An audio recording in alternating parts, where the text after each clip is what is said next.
কি হয়েছিল যখন মহাদেবের ওপর পড়ে শনিদেবের বক্রদৃষ্টি?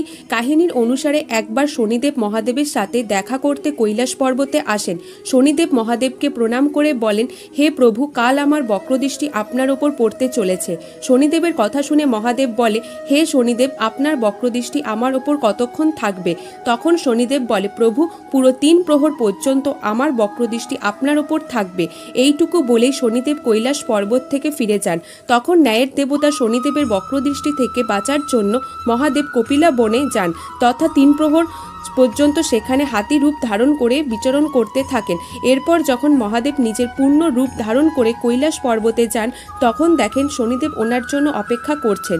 শনিদেবকে দেখে মহাদেব বলেন, দেখেছেন শনিদেব, আপনার বক্রদৃষ্টির প্রভাবে আমার কিছুই হয়নি। তখন শনিদেব বলে, হে প্রভু, বক্রদৃষ্টি থেকে কেউ বাঁচতে পারে না। আমার বক্রদৃষ্টির কারণেই আপনাকে হাতি রূপে বিচরণ করতে হয়েছে।